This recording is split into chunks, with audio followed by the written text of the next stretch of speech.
Let's do an example of calculating expectation value for the wave functions of the hydrogen atom.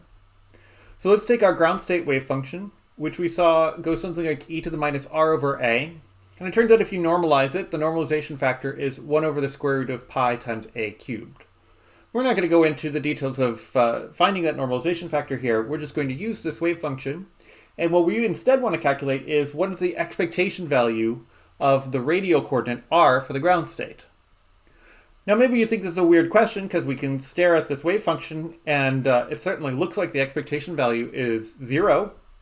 And certainly it looks like maybe that's the most probable value. And after all, it's spherically symmetric. So it seems like it should be 0, right? Well, not quite, because in order to think about expectation values and probabilities, we need to include the spherical coordinates line element or volume element. That takes into account the fact that there is 0 volume at r is equal to 0. And so the expectation value r for the ground state wave function is actually going to be not quite at 0, even though the wave function peaks there. Okay, so let's see how this works. So if we want to calculate the expectation value for the radial coordinate of the hydrogen atom, well, what we need to do is we take the expectation value of r. That's equal to the integral over the 3 dimensions times absolute value squared of our wave function times r. Well, but we're in spherical coordinates here, and so we need to use this volume element in spherical coordinates.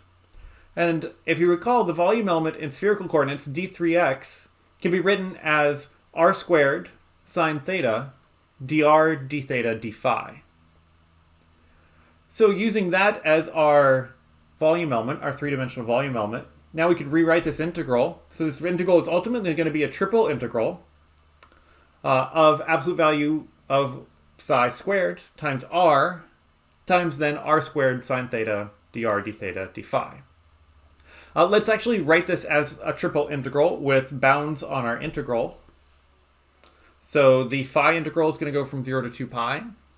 The theta integral is going to go from 0 to pi. And the r integral is going to go from 0 to infinity. So notice now that we have an r cubed inside here instead of an r squared as before because we had that extra r.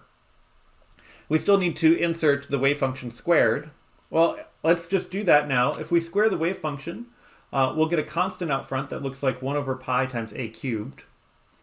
The wave function squared of the e to the minus r over a term, when you square that, you'll get e to the minus 2r over a. And so it looks like our radial coordinate integral just becomes the integral from 0 to infinity of e to the minus 2r over a, r cubed dr. The theta integral will just be sine theta d theta, and the phi integral will just be d phi.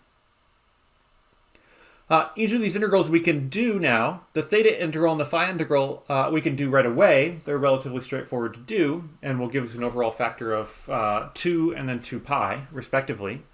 The r integral you may have to look up because it's not an obvious integral, or do a bunch of integration by parts.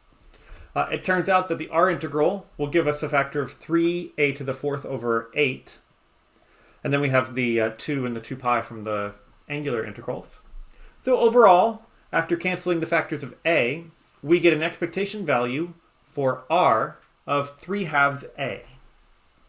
Remember, a was the Bohr radius, and so this tells us that the average value, or the expectation value, of where the electron is at 3/2 a. So it's a little over 1 Bohr radius. And that actually is pretty nice. It tells us that the typical size of a hydrogen atom is about 1 Bohr radius, or 1.5 Bohr radii, which is about half of an angstrom.